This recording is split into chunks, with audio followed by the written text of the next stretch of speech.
Review and Scrutiny Committee. This council welcomes the use of Welsh language within our public meetings. I've not received any notifications or requests to use Welsh today, so this meeting will be conducted in English only. As you know, this meeting is being webcast, so please can you turn off or silence your mobile phones and ensure you speak clearly into the microphones. In case of a fire drill, please follow the signs to exit the building. Members, if you haven't already done so, can you please sign the attendance register? And are there any apologies? Yes, Chair, we've received apologies from Councillor Louise Shepherd. Any other apologies? No, thank you very much. Agenda item 2, declarations of interest. If any members should have any declarations of interest, they should declare them now. And I know that Tim wants to come in here too. Yes, pardon me. Yes, thank you, Chair. Yes, any declarations to be declared now if possible and recorded, please, in the register.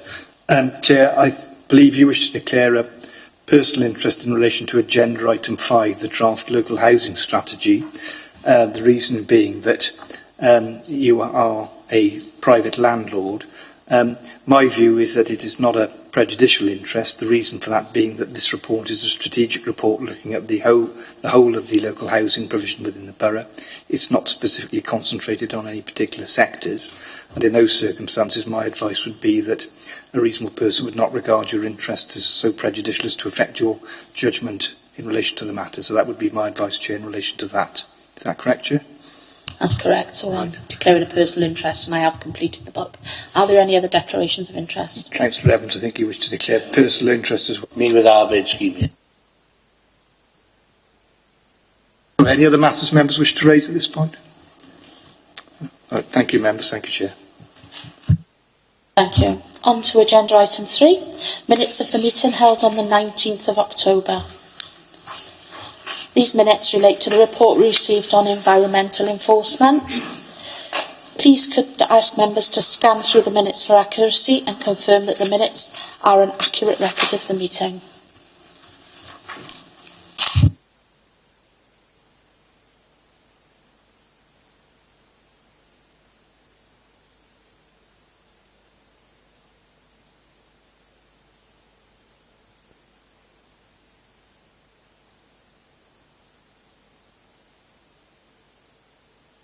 Members happy with that they're an accurate record? Yeah? Okay, thank you. Agenda item 4, action sheet. The recommendations arising from a previous committee meeting on environmental enforcement were sent to the executive member, Councillor Cross, and a response was received on the 28th of November. A number of committee members have expressed their concerns to this response, so I felt it necessary to invite Councillor Cross to our meeting today to explain her decisions and comments arising from our recommendations. Unfortunately, Councillor Cross isn't able to attend, so we will be inviting her again to the next committee meeting. But in the meantime, if you are happy for me to email her with some of our comments and thoughts, are you happy for me to do that? Thank you. We're going on to agenda item 5, the draft local housing strategy. The purpose of this report is to provide members with an update on emerging housing needs and sets out how the housing service will seek to address those housing need challenges within Torfaen. I'd like to welcome Neil Howell, Head of Housing and Commissioning and Transformation, to provide a brief overview of the main points within the report. I'd also like to mention that Adrian Hucking from Melin is due to attend, and he will be joining us at some point soon. Neil, over to you. Thank you, Chair. I won't go into any great detail, but as soon as members have had an opportunity to read through the draft strategy, I suppose it does set the strategic context in which we're working from a national UK perspective, and also identifies, I suppose, influences and policy directives, strategic direction of Welsh Government, and both from a national perspective and a regional and a local perspective. We've focused the strategy on 4 main areas, as you'll pick up from the front page there, on people, place, policy and provision. I think what's important is that we've identified the challenges that we face as a local authority, and also identified areas that we think we need to focus on. The strategy is due to be launched in March at a housing summit that we're organising, which all members across the borough will be invited to, as well as our key stakeholders and partners. The intention is that the 3-year strategy launches from April next year, 2018, and each year we'll undertake the development of an annual operational plan, so effectively an annual action plan, which will see us focus on specific actions related to delivering the strategy. So the strategy will be the overarching approach and strategic context for the housing services in Torfaen, and we'll develop an annual operational plan for the 3 years, for each of the 3 years of the strategy.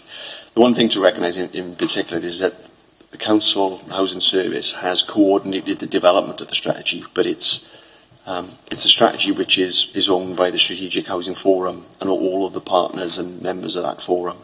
And without partnership, collaboration, stakeholder involvement, we are not going to be able to deliver the strategy in isolation. So it's not a local authority strategy. I suppose it's a wider strategy for both the council and its key partners to deliver. I wouldn't want to say anything more than that at the moment. So members, over to you. Really, do you have any questions for Neil on the housing strategy?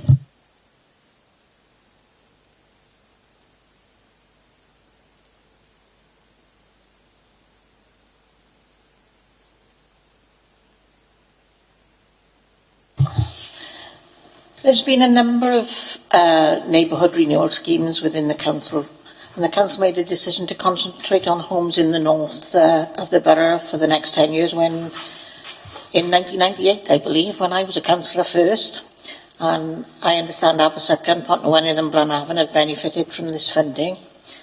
And more recently, the decision has been to concentrate on Southville in Cwmbran, and they've all benefited from the neighbourhood renewal schemes, but I was wondering when there's any plans to come to the southwest of Cwmbran. There are homes there still with critter windows and flat roofs, and you absolutely notice them now if you took a little trip around the area, particularly in Fairwater 3 and in Green Meadow and St Dells. So I was wondering what plans there are for the southwest of Cwmbran. There's Southville, there's obviously Councillor Thomas's ward of Oakfield and all down that area as well. We haven't had any funding down there for a long, long time. And whether that should be going into this plan or not. Okay, thanks for that question. I suppose just to remind members of the committee, we've currently got 3 renewal areas across the borough, 2 in the north, 1 in the south. 1 in the south is Northville and Southville. They were declared between 7 and 8 years ago, and they come to an end during 2019-20, so the year after next. They were declared based on an assessment of need. We undertook effectively a stock condition survey of the areas. It was quite strict criteria that you had to meet to be able to declare renewal areas. Effectively, they've come to an end. The funding that we utilised locally within Torfaen for the 3 existing renewal areas came to an end last year, and that was specific capital grant, which was allocated from Welsh Government. That came to an end, as I said, last year. This year, we've continued the funding using prudential borrowing. But unfortunately, that is not sustainable, and actually, there is a funding gap for the last 2 years of the existing renewal areas. So, to answer your question, I suppose we won't be looking at declaring any future neighbourhood renewal areas. The funding has ceased. The council has limited capital resources to be able to invest in a range of priorities across the council service areas. And we are really struggling to identify the investment which is needed to continue with the 10 years of the declaration of the existing 3 renewal areas. So I suppose looking to potentially identify a new renewal area is a bit, I would suggest, is folly at this moment in time, because the lack of investment that would be. But I would totally support your view about the need for investment in the private rented sector, owner-occupied properties across the whole of the borough. I think the thing you've got in Cwmbran in particular is because largely it was all built roughly at the same time. It's all deteriorating at the same time. So you will get a significant number of properties that will require, both now and in the future, investment. And I think one of the things that comes out of the report, as the strategy really is, our acknowledgement that we have a lot of older properties in the north of the borough, but a significant number of our properties are in the south of the borough, and they were built, as I said earlier, at the same time. They are deteriorating at the same time. So unless those owners of those properties have got the monies, the cash to be able to invest in improvements, then obviously they are going to deteriorate. The only thing we do offer at this moment in time is we've got a range of loan products that we can offer owner-occupiers to access, which obviously is repayable. The beauty of the previous specific capital grant and the renewal area funding was it was grants. It wasn't repayable by the owners, depending on the type of improvements that we undertook. So I would agree with you totally, Councillor, that we have got an ageing stock, a high concentration of properties in the south of the borough, which were, let's be honest, won awards when they were built, the architecture, etc. But they are of certain construction types, which means that they do require investment now going forward, and there are limited resources available to invest in those properties. Thank you for that. I think Councillor Evans has mentioned. According to the report, you've got over 3,000 people waiting for actual housing of some sort. How long do you think before they will actually get a property? And what would be the timescale to house all them? Thanks for that. We have a turnover of social rented accommodation with our RSL partners of about 850 units a year. So if you broad maths would say it would take 3 years or more perhaps to house those people. The thing about the Common Housing Register is very dynamic. It changes on a daily basis. We've had a significant increase in the numbers of applicants who are looking to join the Home Seeker Register on a weekly basis over the last 12 months. We average about 2,500 applicants on the Home Seeker Register at any one time. We only are housing probably between, on a bad year, perhaps 700 up to 850 units a year. So the sums don't add up really. Basically, we've got significant demand versus limited supply. You have to look into it a bit more detail as well, I suppose, in terms of the types of properties that are becoming available and the needs of individuals. Because increasingly we've got more complex needs of people who are applying to us for housing. They have perhaps older people or indeed younger people, and we're not meeting the needs of those individual groups or cohorts of people. The vast majority of the properties become available are probably 2 and 3 bedroom properties. We've got a real shortage of smaller units of accommodation and single, bed sits, 1 bedroom flats, especially in the north of the borough. I would say that there are a number of applicants who are on the register who are particularly interested in a particular street or community or particular property type. And they're quite happy to wait until that comes available, etc. So we have got people who may be on the register for years. On average, I suppose, it's difficult to make judgments because demand and supply and availability of properties varies so significantly across the borough. But you can be waiting for 12 months for a property or an offer. Equally, you could be waiting up to 5 years for an offer, again, depending on the type of property you're looking for, the location of that property, the makeup of the family. But we do have a healthy turnover of properties. but there are certain areas where we really struggle sometimes, as I said, and in particular smaller units of accommodation, both for younger people and for older people, because I think members of the committee will understand, I suppose, as people age, they probably focus more on more accessible housing, so maybe bungalows or ground floor flats, and of course they are at a premium then. So it's really difficult to have an average, but we could, I could provide, if you're interested, a breakdown in terms of communities and the types of properties that we have, the average length of time that people perhaps wait on the waiting list. And of course, because we have a choice-based lettings policy in Torfaen, and which means that we band people in terms of their need, those in greatest need we hope to house more quickly than others. So people with the greatest need, i.e. those people who are homeless, hopefully are not going to be waiting that long. But somebody in bronze band, which effectively is, they have some need, but not a significant need, they could be waiting anything up to 5 years, to be honest. My only concern, you said there's 850 average homes, but you've got 136 people applying each week. That's right. So you're reaching saturation point within 2 or 3 months. You know. And next question is from Councillor Mills. Hi, well, actually going on from that, each one of us in our wards will know and we can identify empty properties that seem to have been emptied for years. So what are we actually doing as an authority to utilise these empty houses, and are we using the facility of compulsory purchase?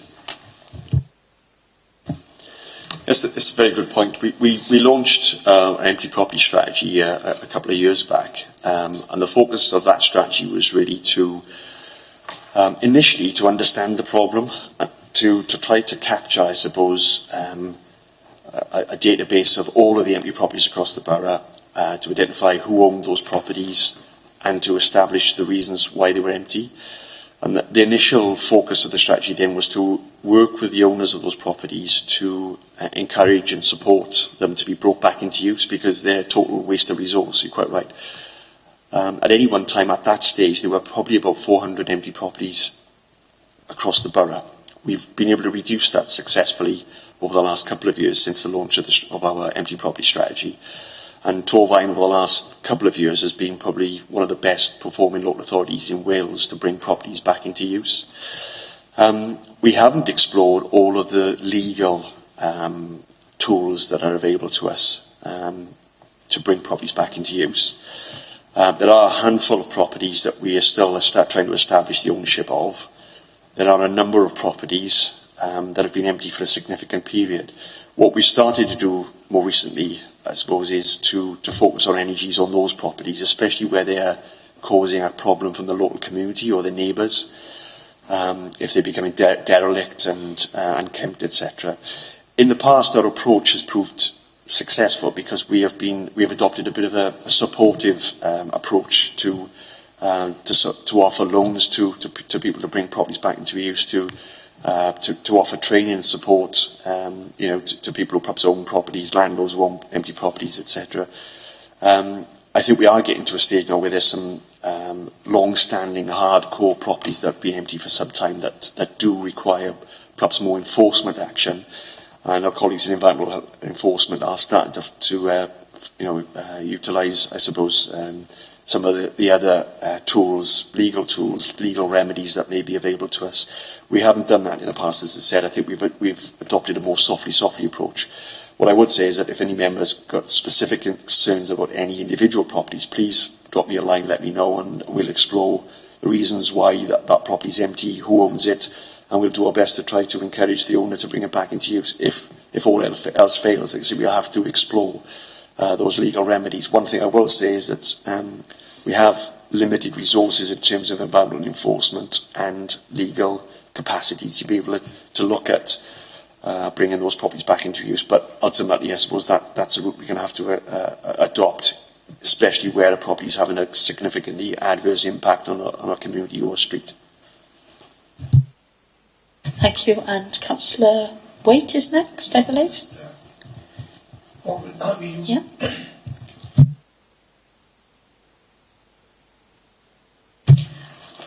What I'm concerned about, to be honest with you, Neil, is the developers. You know, the new development that we'll have in it from Bronavon, Merlin, all the rest of it. They approach us as a ward council if, in the instance that I'm talking about, the school has been demolished, and they ask me what would I like to see and replace the school. After I wrote back to them saying that we're badly in need of some old age pension bungalows and some social housing and some all different kinds of houses. I was appalled, at the reply that I had, saying that the contractors have said that it's too expensive to build bungalows. They don't build bungalows any longer because it doesn't attract people, and that they were going to build 39 flats in this particular place. Totally disconcerted, to what I need. What I'm trying to say, the needs of the community should be taken into some sort of. They should respect, if I ask them and say that we need old age pensions complex, we are one of the only wards in Torvine without any old age pension complexes. It's badly needed, and by old age pension, people by them being able to move into bungalows, then again that gives housing, some sort of priority. And I was appalled, their attitude. They just said that, we're going to, and I thought, well, why did he bother to write to me? What did he ask me my views for? What did he ask me, when they had no intentions of listening to the needs and the wants of my particular ward. I think I know more about my ward than what they know.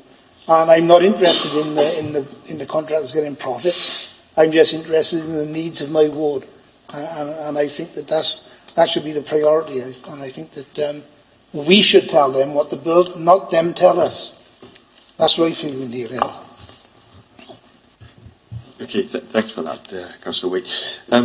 Obviously, I don't know the detail of the particular scheme, and perhaps I'll speak to you after this committee meeting to sort of better understand, I suppose, the specifics around that case. I think just to respond in a couple of ways, I suppose, is to identify, I suppose, the needs of across the borough. We have to undertake a local housing market assessment, which does effectively look at the range of types of properties that we need to build, and that is built upon, I suppose, the information that we glean from the numbers of people that are applying to join the Common Housing Register, the people that are joining the low cost of ownership scheme, Help to Own scheme, and a whole range of other databases, I suppose. So we have the evidence base to be able to, or we have to comply with, I suppose, requirements of the local development plan, and we have to have a local housing market assessment which does identifies those needs. So I'd like to think that the housing strategy team does influence, I suppose, the makeup of those new developments. It very much depends if it's a private development as opposed to something that we're working in partnership with between the council and either Merlin or Bronavon. If it's that, then we do significantly influence, I suppose, the discussion and debate around what the properties look like. You said there's 39 units. The range of different properties that exist, how they are positioned, etc. But it does very much depend on, let's say, the type of development and who's involved in that. If it is a private developer, they have to comply with planning requirements, obviously, but they have got some influence over the types of properties that they build. And quite rightly, I suppose, one of the drivers for them is about profit. I think it's an area we do need to review. We will be, as a council, I suppose, considering our approach to reviewing the existing local development plan. And in that, I suppose, the way that we negotiate with private developers and how we influence, I suppose, the makeup of developments going forward. It is always a balancing act, I suppose. We have got the evidence base to identify what is required and, I suppose, where. I think local members clearly have a role to play in identifying local needs.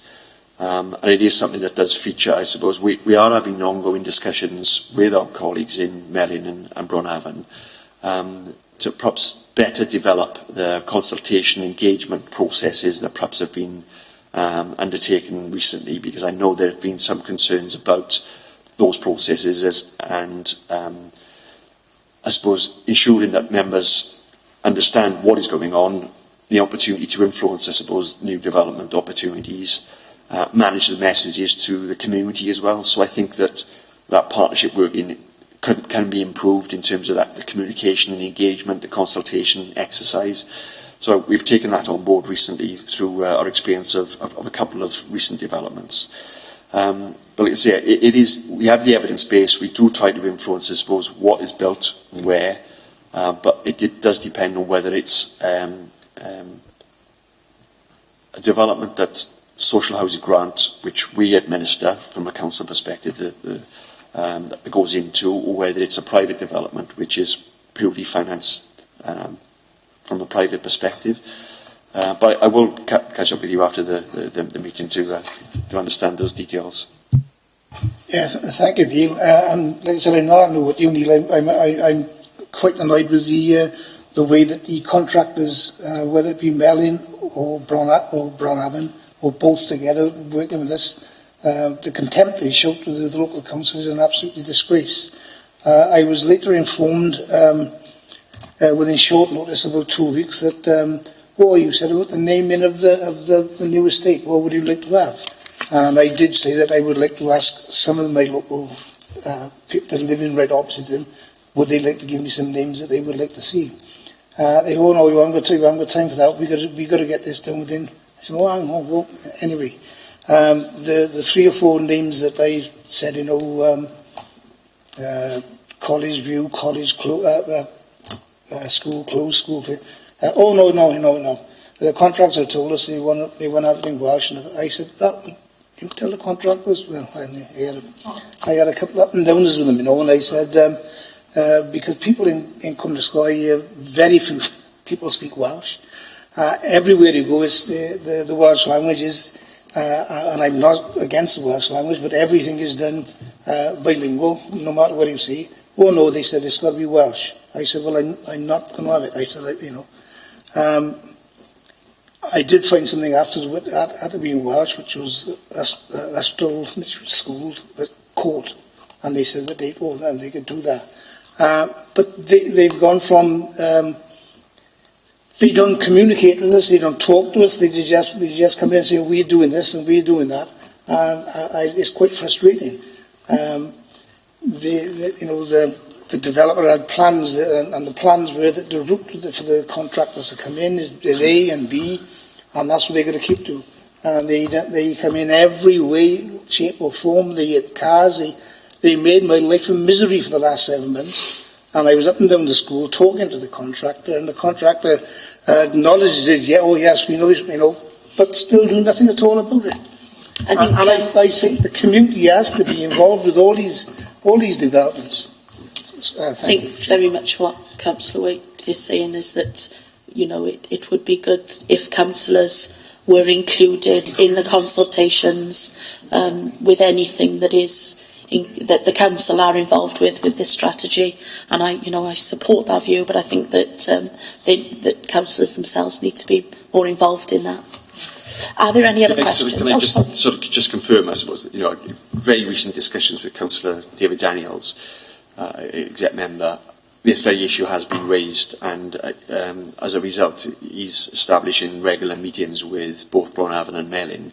And one of the first things on the agenda for those discussions will be around the both councillors, members, and community engagement and consultation on new developments. So he's very aware of the difficulties that have been experienced, etc. And I know that both organisations are keen to improve the interface between themselves and local councillors as well.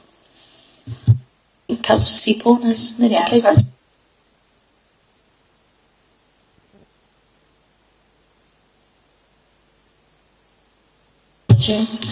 Is it our responsibility, and how do we ensure private rental sector landlords comply with legislation such as the Rented Homes Act, the Rent Smart Wales, and what checks do we do to carry out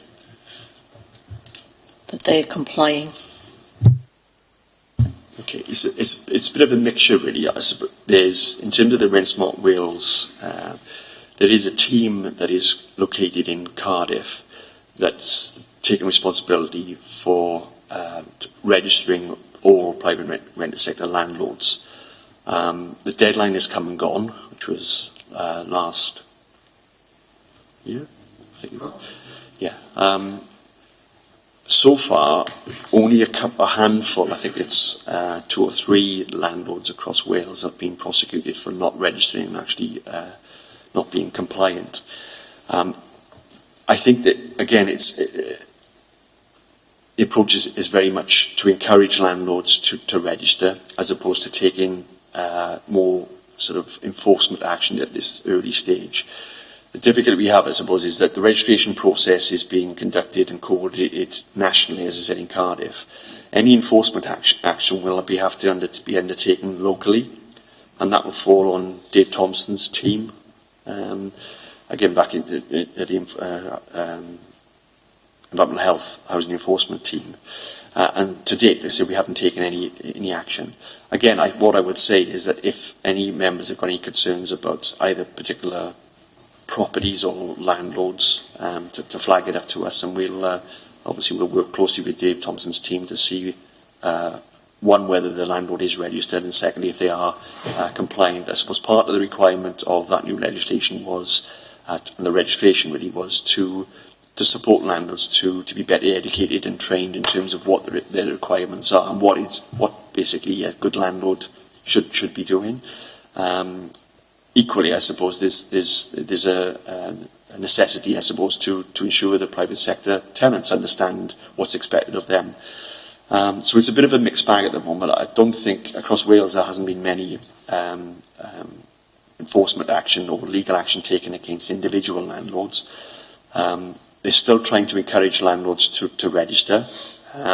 So it has been almost a softly approach, but I think it's going to get to a stage going forward that depending on the numbers of landlords, the difficulty and the truth of the matter is, I don't think anybody's got an absolutely clear view about the number of landlords that exist across Wales.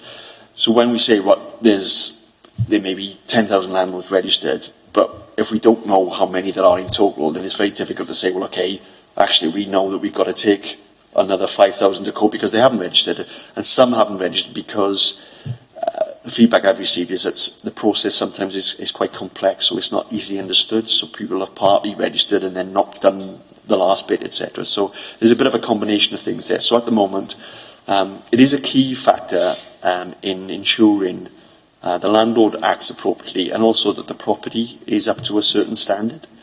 That's really important, isn't it? It's to improve standards in the private rented sector. Just broadly, I'd say, is Torfaen hasn't got a particularly large private rented sector in comparison to other areas. I'm not sure whether it's a good thing or a bad thing, I suppose, but from a housing market perspective, we are trying to encourage more landlords to work with us. We've got a very successful landlord hub, which has been well established. It's a joint landlord hub between ourselves and Monmouthshire Council, and that has regular attendance of about 90 landlords. So we are engaging and reaching out to landlords to try to support them in getting to improve standards, to make sure that the properties are affordable, they are good quality, and to tackle some of the and there are only very few landlords that are perhaps not complying with requirements that are expected of them. I think you have a second question as well, Councillor Seymour. It's just the plan to deal with the homelessness as a Gwent region makes sense. And do we account for the homelessness residents of Torfaen when they move to the cities of Newport and Cardiff, or vice versa? Yeah, I think it makes sense, as you said, absolutely, to develop a front part of the homelessness strategy on a regional basis, because basically every local authority is facing the same challenges and concerns. Having said that, there will be an assessment of need locally in Torfaen, because obviously Torfaen's homelessness problems probably are quite different from Newport's and are quite different maybe again from Caerphilly. So the front end of the strategy, and by coincidence the draft framework of the homelessness strategy is coming to the next scrutiny committee in February for your consideration. The front end will be quite a strategic document, very similar perhaps to the one that you're looking at today, but there needs to be that local assessment of need, because our needs, as I say, will be quite specific.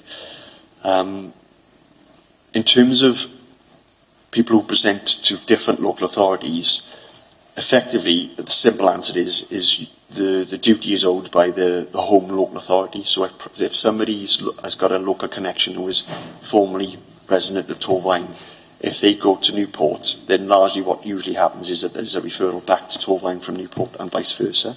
Although there are reciprocal arrangements in place depending on the circumstances of the individual. You can imagine, perhaps as an example, somebody fleeing violence, for instance, and goes from Torfaen to another borough.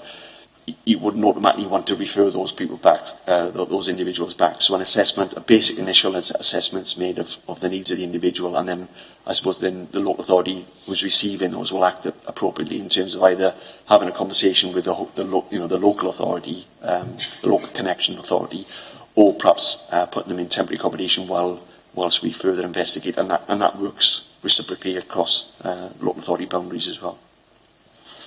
Thank you. Councillor Mills has indicated. Neil, this strategy is going to last for 3 years. How will we as members be kept up to date so that we know it's actually working? And also in the strategy you talk about of new ways of working. Can you give us some examples of these new ways? Yes, absolutely important. There is a part of the strategy which identifies, I suppose, how we are going to monitor the strategy, and effectively it'll be the well-established strategic housing forum that will monitor the strategy.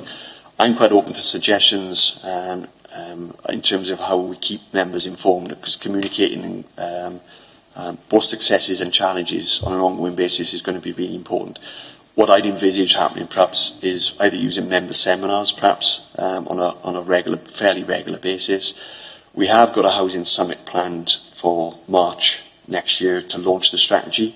It could turn into an annual event potentially, because we have to, as I say, the commitment is there to develop an annual operational plan to actually show how we are going to deliver the strategy. Equally, that could be utilised then to have an annual position statements in terms of reflecting back on what we've been able to achieve. So there's a couple of opportunities there. Maybe it's members policy seminars, and or an annual review of the strategy and the communication to members directly. I'm open to any further suggestions as well that may come from members today. In terms of new ways of working, I suppose the principles around greater collaboration, partnership working, I think we've, as a council, not just from a housing perspective, we've long since sort of recognised that we need to work together. It doesn't make any sense at all, I suppose, that Torfaen Housing Services, Bronhaven and Melling continue to work in isolation, etc., and other key partners as well, the Pobble Group. So we are exploring opportunities whereby we can not pool resources, but basically capture, I suppose, what we're doing where, and seeing where there is scope to become more efficient, more effective, and drive down costs. I think every service is looking at that because of budget pressures, as well as austerity measures, welfare benefit reforms, etc. And I think we've just long since recognised also we're dealing with the same customer base. People have joined the Common Housing Register in Torfaen. They are housed by our RSL partners. We're dealing with the same people, same families, etc. So it's looking at those principles of, can we do things, bring services together, align services that are very similar or the same, looking at, I suppose in particular, financial inclusion strategy, and making sure that, because both Bronhaven, Melling and the council have strategies which are remarkably similar, surprise, surprise. So it's about utilising resources more creatively and innovatively, and aligning those resources. So again, there's no, or reducing duplication and spreading the jam a bit more thinly, because there's lots of people out there who are in desperate need of support. We're being told all the time that in the future we're going to have to work collaboratively with other local authorities close by. are we actually doing that now? For instance, have we got somebody in Torfaen who's desperate to be accommodated, and there's that type of accommodation quite close by, say in Monmouth or Caerphilly? Do we actually work with there?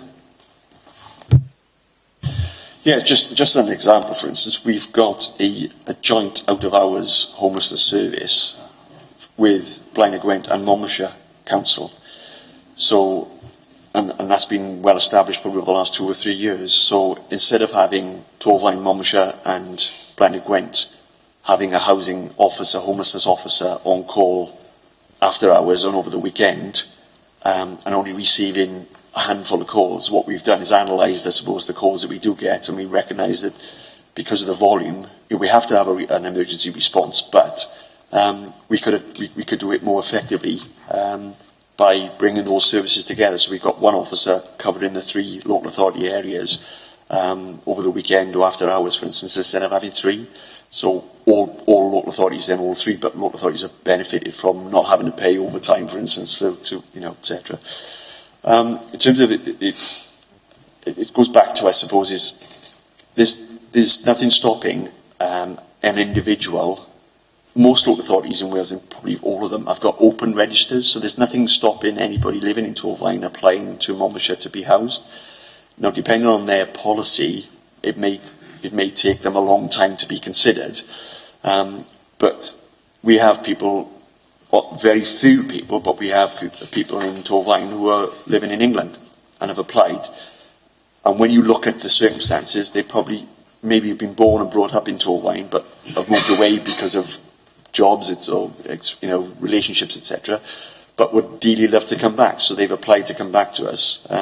Again, probably minimum housing need, so they may be in bronze band. But they wait their turn and eventually may get housed, I suppose. So there's nothing stopping people applying to other local authority areas for rehousing. It just depends on their circumstance, and I suppose on that local connection, if they have got a connection in another local authority area. But largely, the ones that we're aware of, it's because they either got family or friends, or they were born here originally and they've moved away and they really love to come back. Thank you. Members, any other questions? I've got a few then. Sorry. That was a warmer back, wasn't it? Only a few. How will we meet demand for single applicants requiring smaller units and sheltered retirement housing?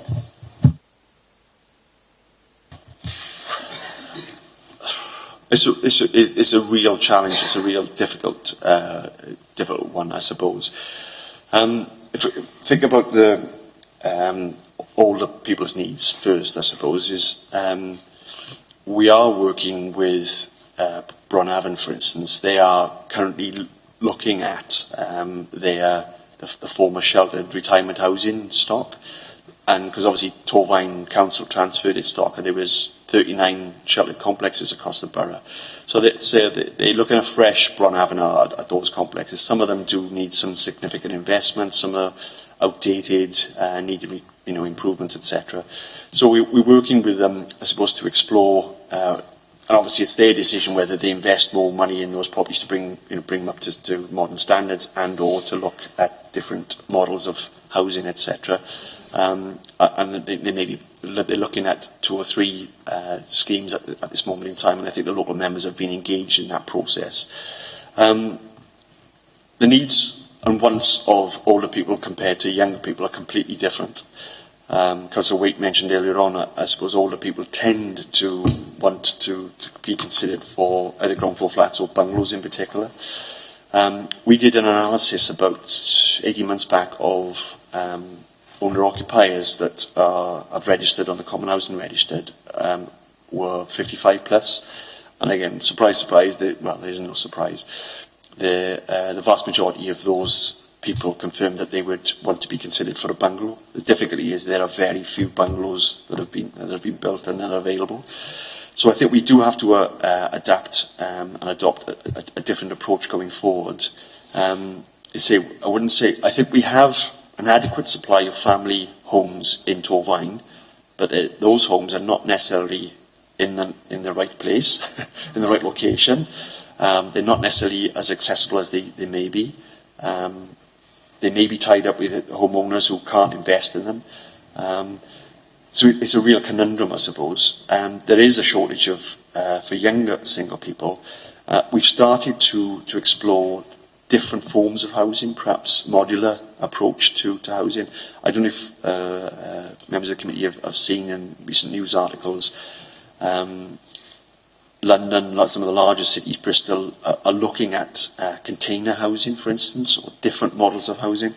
In the new year, Councillor David Daniels and myself are meeting with a company from Worcester who have developed a model with the local council there, which is specifically aimed at younger single people. So I think we have to explore the different types, different construction types. The good news is that Welsh Government have set aside some specific funding for local authorities to bid for around being innovative and creative and looking at different construction types, and in particular looking at driving down energy costs by using construction materials which are energy efficient and thermally efficient.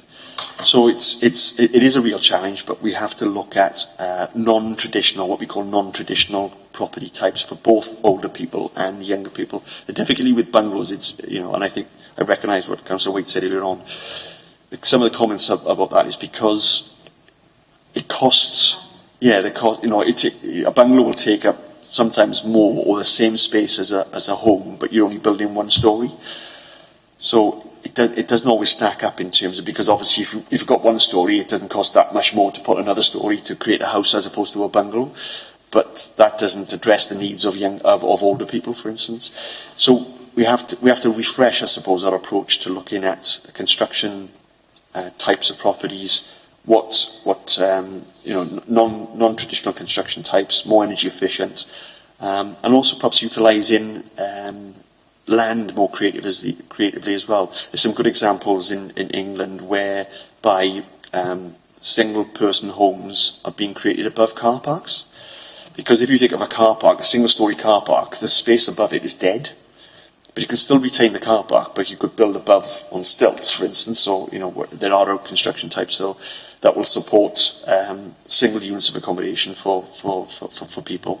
So you're creating homes and you're keeping the car parking space. So I think we have to be a bit more open-minded about looking at a range of different opportunities and arrangements. I suppose it's how we can influence that into this housing strategy. Bungalows are sought after. Unfortunately, some of the bungalows and some of the older people's housing, they continue to build one bed, while most of them are looking to move out of their one bed into two bed because of, an older couple. So it's how we influence that in the strategy and how we influence the people that we work with, the partners that we work with, is the important thing moving forward, and how that is evolved in this strategy. Councillor Seaborn. Just a point. I just wondered how, in this day and age, people are building homes for life, and what plans we have to build homes for life, so that you haven't got this constant moving around, but you can adjust the home that you're in to suit your needs. Yeah, just to respond to that, you see, that is an absolute requirement for any new build property now, is that they have to be effectively built so that they can be easily adapted to suit the needs of the family or the home, the persons living there, both now and into the future. And the difficulty you've got there is that you can do that, but if you build in two-bed houses, for instance, three-bed houses, now, and you put the family in there, the family grows up and the children perhaps move on, you're still in a situation potentially whereby there's under-occupation of that property, even though it can be adapted. You can put a stair lift in, for instance, if somebody if their physical abilities sort of deteriorate, or they need ground floor access, etc.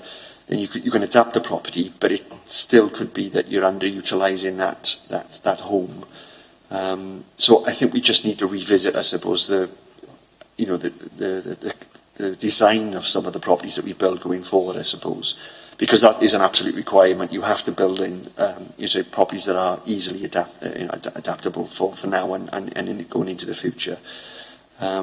it's about that being creative in terms of design. And of course, I think traditionally people, because I think if you think of Torvine, we haven't got a university, for instance, whereby the likes of Cardiff, Swansea, Newport, whatever, will have a lot of young people, perhaps co-located in a small area in one place. So you've got perhaps a lot of HMOs, houses of multiple occupation, and they are either built or adapted for that.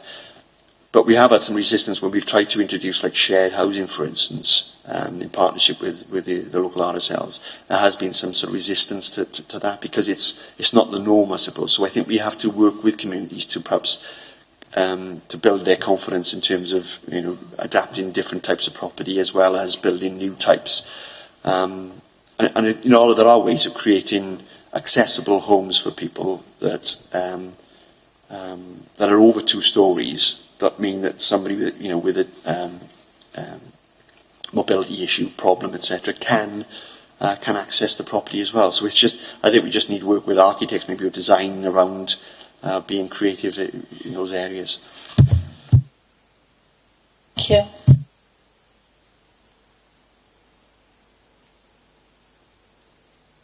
Sorry about that. When was the last housing needs assessment carried out? Sorry, which needs assessment? This is sort of relation to housing stock, I suppose. Yeah. So, in terms of the condition of properties, we usually utilise and rely upon private sector stock condition survey. So, it's stock condition survey.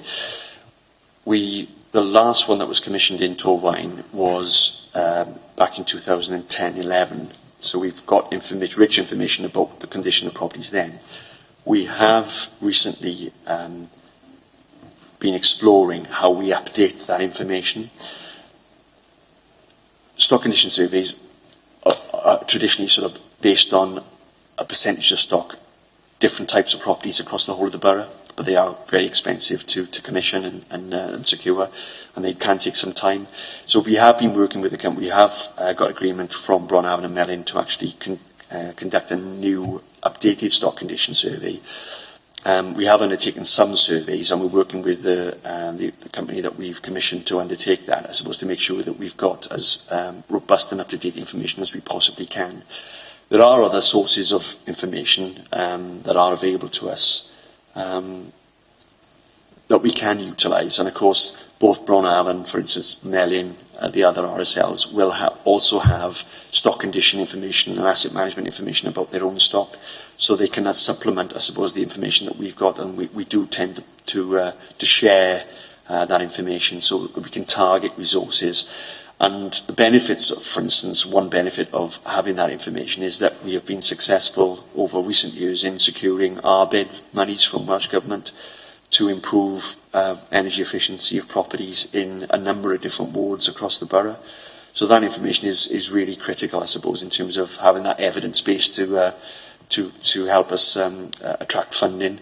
But actually, at this moment in time, we're looking to update that information because we recognise it is fairly old now, and we hopefully in the next 12 months we'll come to a position whereby we'll be able to update and refresh that information. To hear that. Why aren't we more forceful with developers in requesting more percentage of properties being built being affordable or even single units?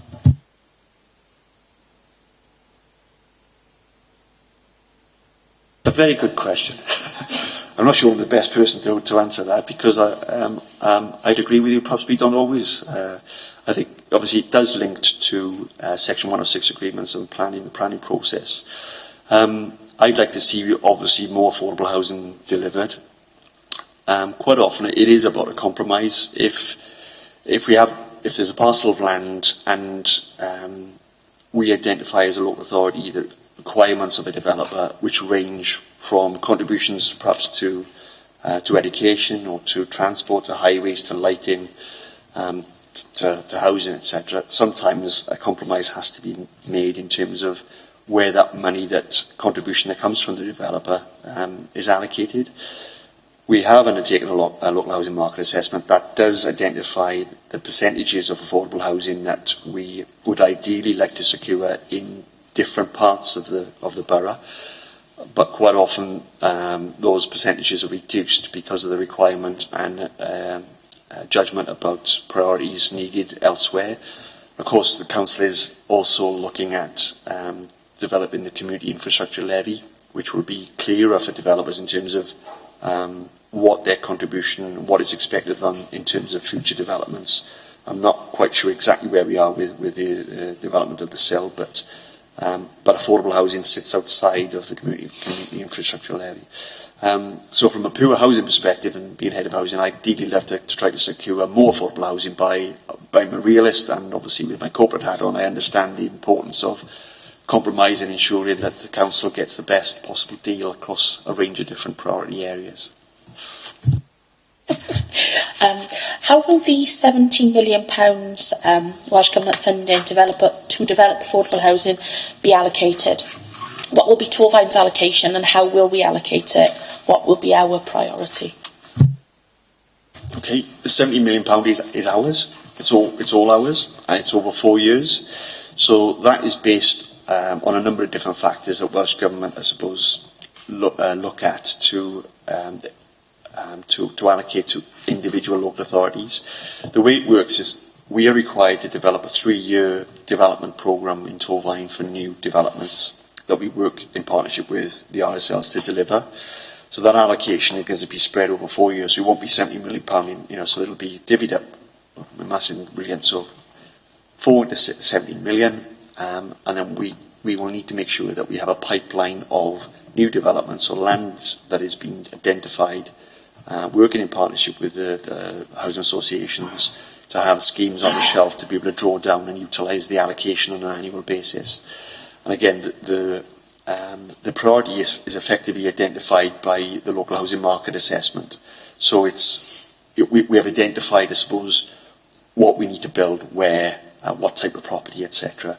But I'll be honest, it very much depends on what land is available, and say whether that land is council owned or whether it's been purchased and acquired by a private developer who is working in partnership with an RSL, or whether it's been purchased directly by an RSL. So we will work. So some of that will be opportunistic, depending on land becoming available. But we have to. There's a requirement from Welsh Government for us to have a 3-year rolling programme for new developments, and that will influence and dictate, I suppose, how we utilise that money. But it's spread over that 4-year period. Thank you. How do you think the removal of stamp duty for first-time buyers will have an effect? I suppose it's just the average house price in Torfaen, I think, it's about 107,000.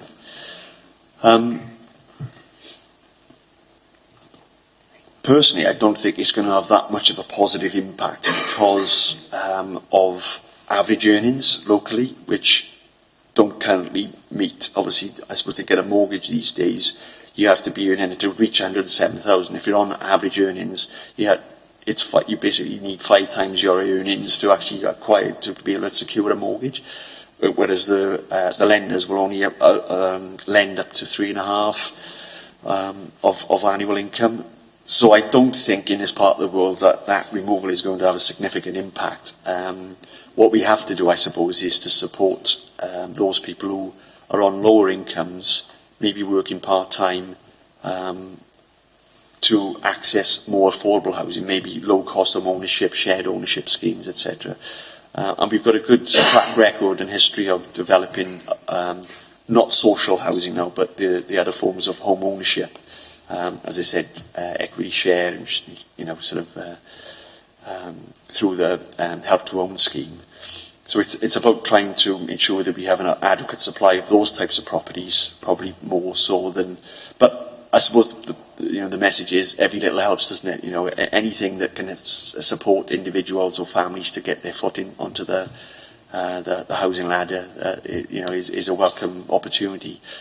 The other thing, I suppose, which is a fascinating debate, this one, I suppose, is in in this country, I suppose, there's still an aspiration for home ownership, as opposed to being, renting as being acceptable, even whether it be social rented or private rented sector. And I think it's a debate that's going to run on and on, I suppose, is that, why is that a cultural, it's harks back to, I suppose, back to the 80s, etc., about, the drive for home ownership, etc. But we have to, I suppose, support people to understand that there are a number of different options for accessing a home, and as long as that property is affordable and secure and of good quality, then that all options really should be considered.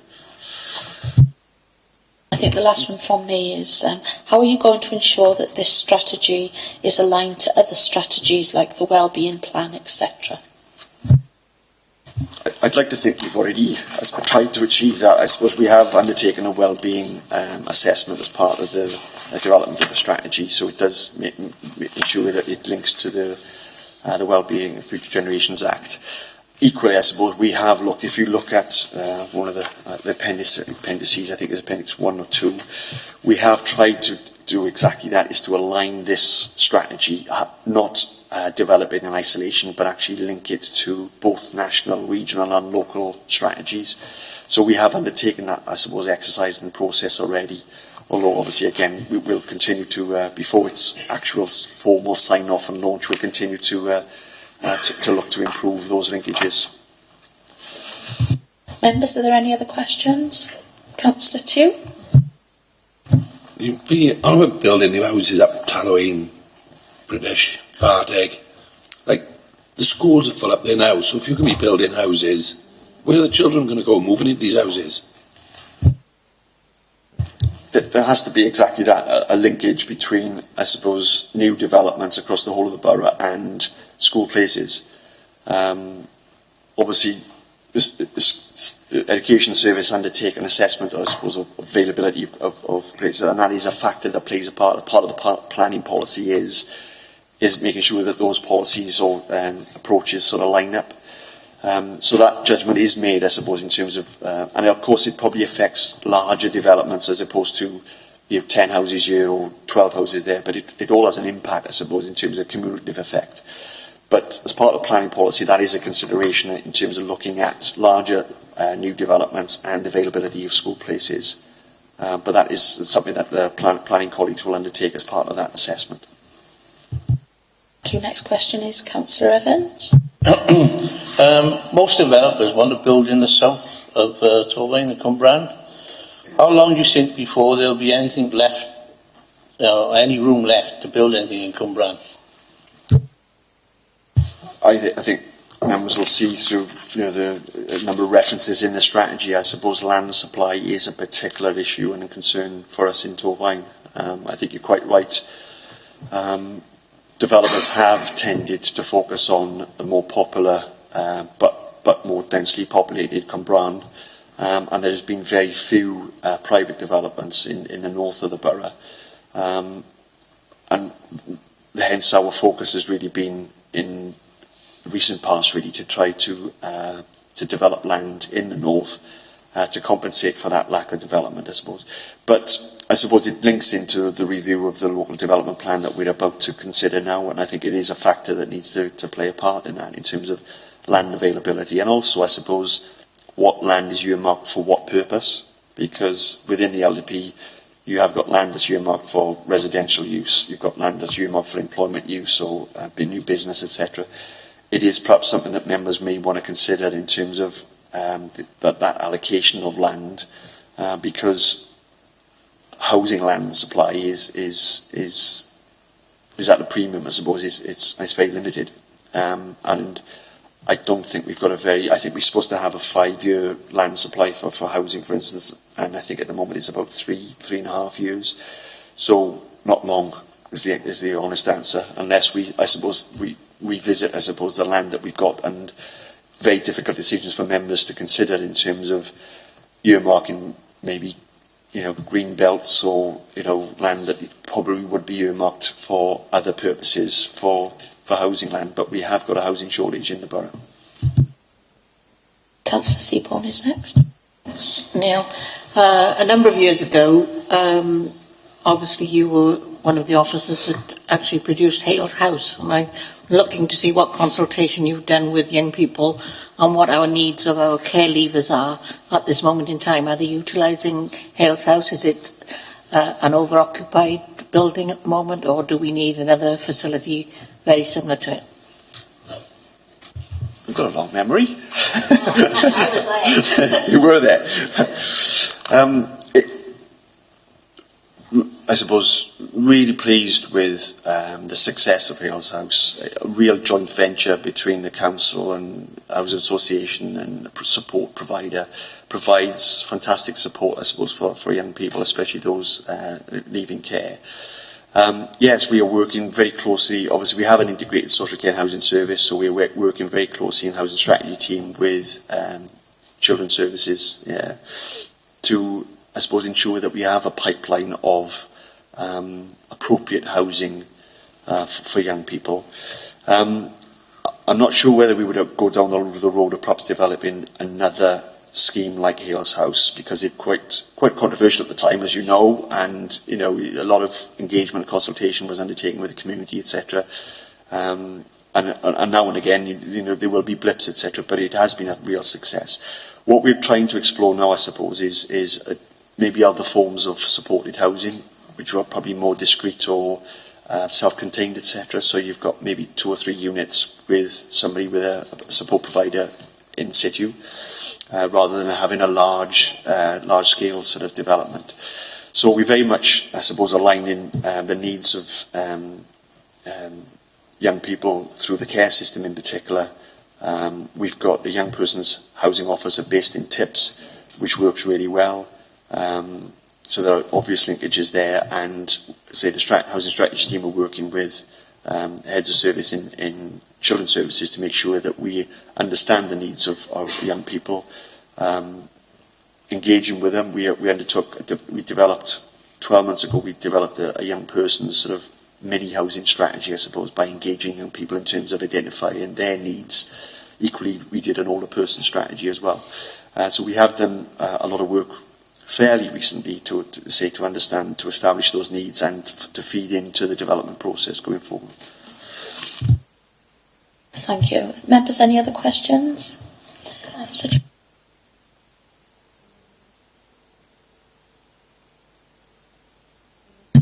Sorry, I know that Caerphilly has always kept their housing stock within the county council. How do our social landlords compare with Caerphilly in meeting everyone's housing needs? Couldn't possibly comment. I suppose the requirement, I suppose, the biggest driver for Torfaen and the other 3 local authorities in Gwent, other than Caerphilly, to transfer the stock was the fact that we didn't have the resources to improve the properties up to Welsh Housing Quality Standard.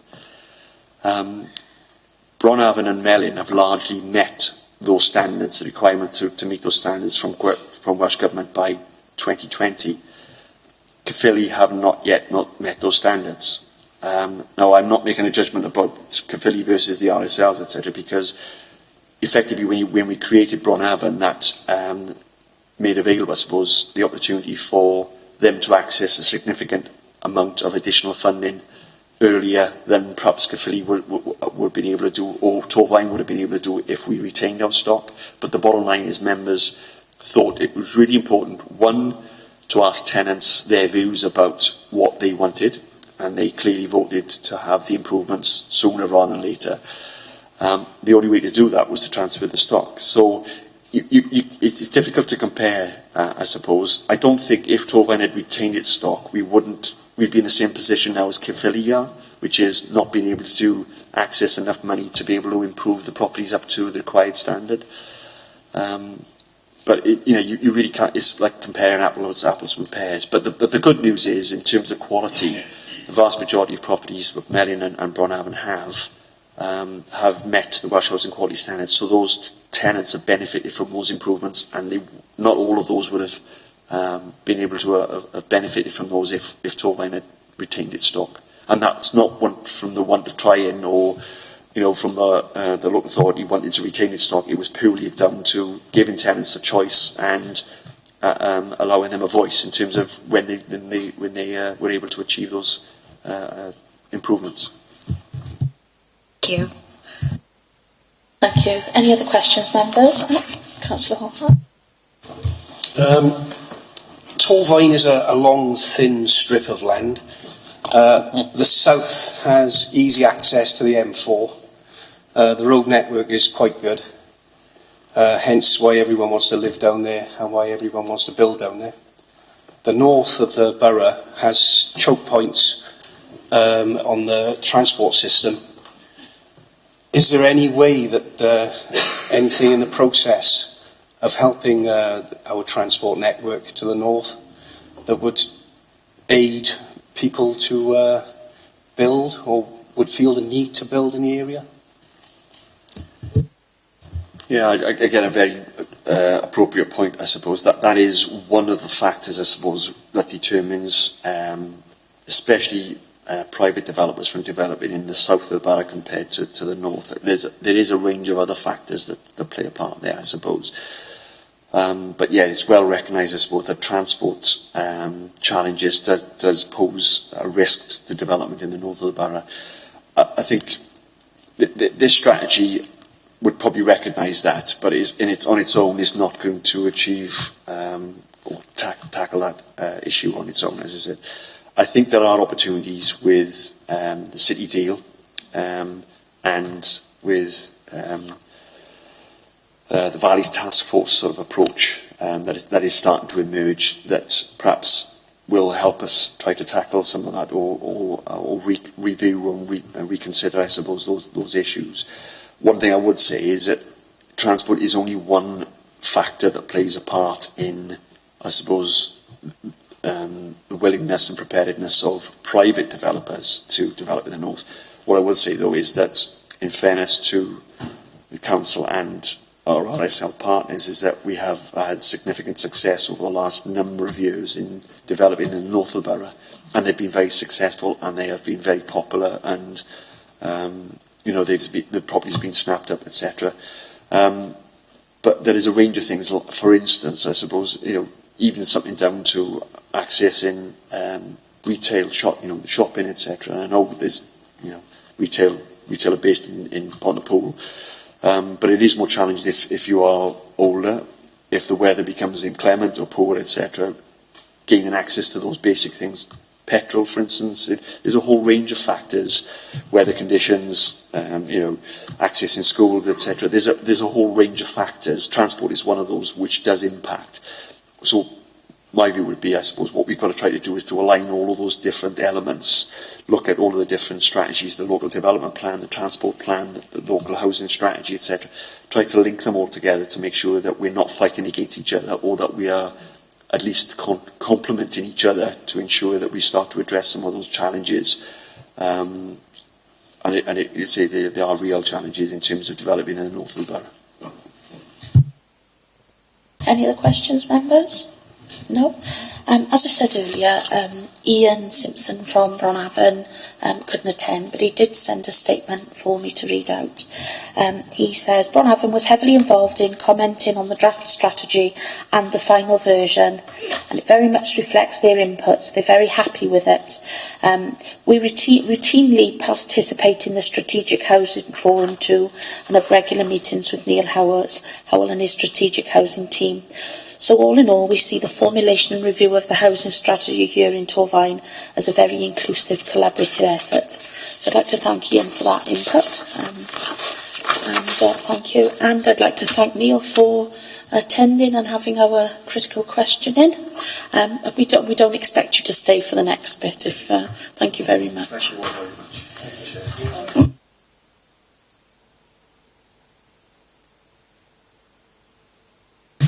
So members, can I just remind you what the scrutiny activity is? The committee have been invited to review the draft local housing strategy and make recommendations to the executive member on whether the strategy appropriately works towards meeting housing needs and demands within Torvine. So, members, can we have your thoughts in formulating the recommendations? Can I just say, I think we should record that we're disappointed as a committee that there wasn't anybody from any of the RSLs here. It's surely in both those organisations they could have got one person here, and I think we should record that. Duly noted, and it will be recorded in the minutes. The Chair did mention Adrian was due to attend. I'm not sure what has happened there. Thomas phoned and they said they thought he was here, so I will find out, but we will record that, absolutely.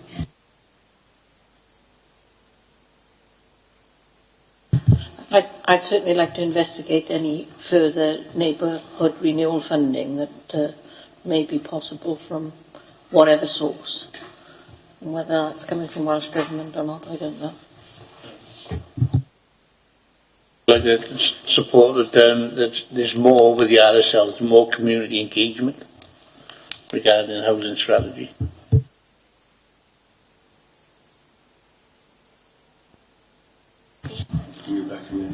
Recommend that we have regular feedback, whether it be via the members' seminar or whatever, so that we know whether it works or not.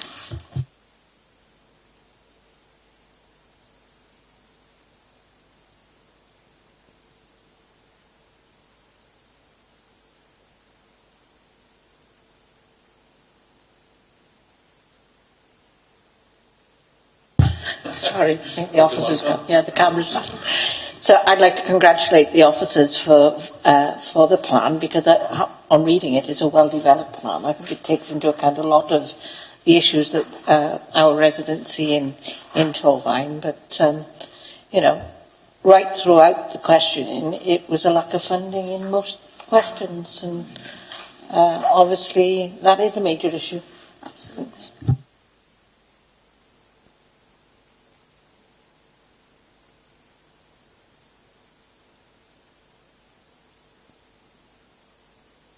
Pretty much covered all the points that I'd made. Going back to the communication point, you mentioned the RSLs with the communities, but also with councillors. That was a key point that you come out with. And again, Councillor Mills, you raised that about progress of the implementation of the strategy through seminars and annual reviews.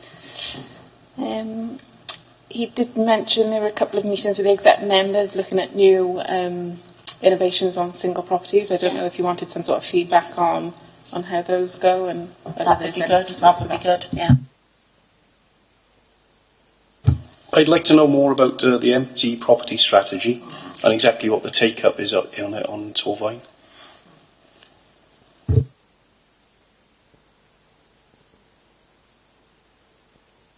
Any other comments there? No, I think that's. I think we can formulate some recommendations for the executive member. So I think pretty much we've done our scrutiny activity there. We've got. So if we go on to item 6 of the agenda, the item for the next meeting, as you know, is the homelessness strategy, and that will be distributed. I think our next meeting is the 7th of February. So I'd like to thank you all for coming, thank the officers for their attendance and input, and for your excellent contributions, and declare the meeting closed. Thank you.